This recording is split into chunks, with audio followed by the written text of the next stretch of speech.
So I would run weekly ads in the lifestyle area where cooking is in the newspaper. I would include social media that incorporates Facebook and an e-newsletter that talks about the health benefits of eating salad and discusses some of the different things. And oh boy, we have new arugula or whatever, something. But 2 to 3 at the most. You don't want more than that. Timeline. How long will your plan run? For this class, you're going to run something that lasts 3 months. You never want to run a marketing plan if you can help it more than a year at a time, because people get bored. They want something else going on. And then finally, how much money will you need? At the summary level, it's just the basic budget breakdown. For the Facebook, I'm going to be having a prize contest or whatever, and I expect it to be $500. And for the newspaper advertising, you check with them. Even for this class, they're more than willing to help you. And you say, okay, I'm going to expect that it's going to run about $600 a month. So $1,800. So about $2,500 altogether would be your total. Then you'd get into the following, the follow-up pages would have more details. Let's take a look at a specific company and use the information. So we're putting together Doggy Dash. It's an indoor dog park. Reason for this plan is to increase brand awareness and establish a customer base. Product or service? Well, it's an indoor dog park. Dogs will have a place to play. Competition? Well, direct competition would be the new outdoor dog park that's being built in Twin Falls. But there's a lot more indirect competition. That the pets can play in backyards, they don't need to go out. Veterinary clinics, a lot of them have play areas if you're going to be boarding your pets. You can always take your dog to a city park as long as you leave it on a leash. So if you want to include more information about your competition, maybe details about the dog park, and then you might compare it to what you're going to be offering, whatever it is you'd like to include. You'd start that on the next page. So you'd start that before you get into the details of your plan. My ideal customer is a Twin Falls area professional with an income of at least $30,000 and one small to medium-sized dog. Since it's indoors, you probably don't want huge dogs because it wouldn't take very many to fill it up. What's most important for my customers? Well, my pets need to be safe. They need to have fun and exercise. The fact that they can exercise and still stay clean, awesome. And another side benefit is pet owners can visit with each other without an awkwardness. They can be inside. You don't worry about wind or weather. It's just a nice way to be able to visit with other doggy owners. So for the mission statement is to promote education, training, recreational activities that facilitate responsible dog ownership and well-behaved, well-socialized dogs. And the mission statement would be longer, so I'd put the whole thing as Appendix 2. So the objectives, once again, we talked about this before, they tie into the mission statement. So to be building brand awareness and to build customer base. And I'd run 3 separate programs. I'd have open house events. They can include just general open houses. They can be little dogs only. They can be medium-sized dogs only. You might even look at different things that unite doggy owners. Maybe it's singles night and you have hors d'oeuvres or something like that. Visit with local veterinary clinic owners and hand out brochures. Let them know that I'm offering this service and offer to have their cards there. Just do some partnering. Radio advertising.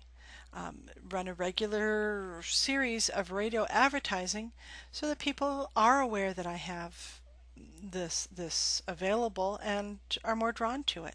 Talking again the time frame, 3 months, and then you'd break it down, your marketing plan with your benchmarks in a month calendar format so that you could see what's going on. You don't need huge detail, and we'll go into this in a little bit. You don't need huge detail, but you do want to be able to see what kind of things you have overlapping. Is it going to kill you because you have 3 separate things running the same day? It's a good way for you to be able to make sure what's going on. Then how much money will you need to budget? And you're just looking for the total for each, and you'll break it down more specifically in the back area. So let's look at radio advertising so now I'm into the meat of the plan. So I'm on page 4. I've talked about my competition on page 3 or 2 or whatever it was.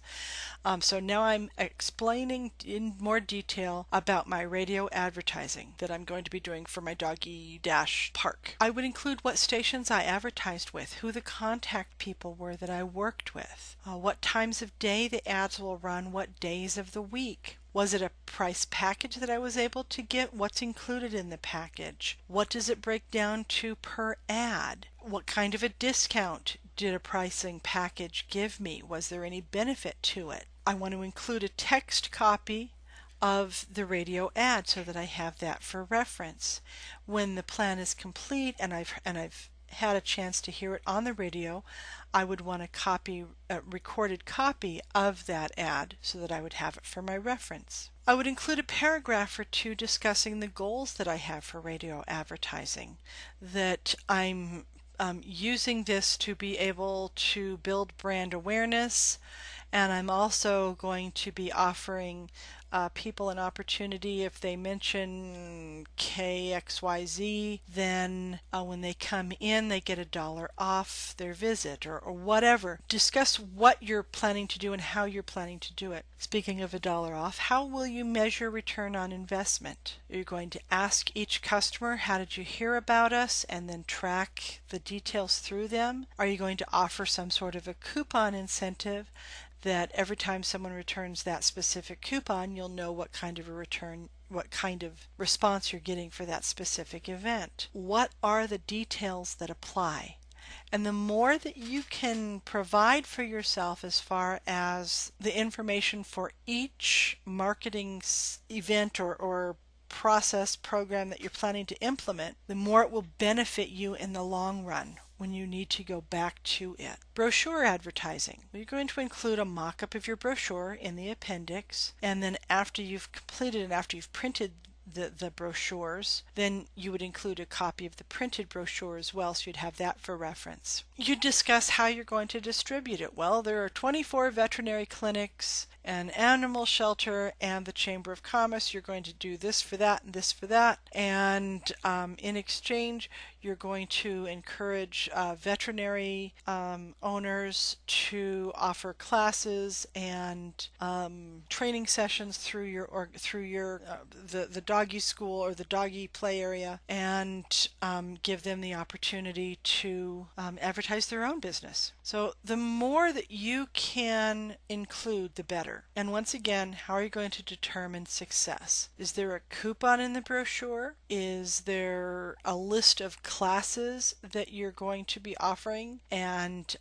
if they bring in the brochure, they get 15% off the first class. Why does someone care? Why do they want to make sure that they keep, read, and use that document? And then finally, in the monthly breakdown that you're going to be putting together, you're using it to show what range of days your events will run. So if I have 7 open houses planned, what days are those going to be on? I want to make sure that I've planned ahead and have any support materials that I need in place. Are there any benchmark dates or any additional major details that I need to include? Maybe I'm going to modify my radio advertising on the days or the week prior to each time I'm going to have an open house, so that it targets that specific open house. You don't need huge detail, but if you do feel that you want to include those benchmark dates as a list, which can be very helpful, you can just add those either before or after the finished calendars. You don't want to kill people with details on the calendars. It's just to give a visual demonstration of what you have planned for the different days. And that's what goes into a marketing plan. It's a fair amount of work, but it's a lot less than it used to be. Thank you.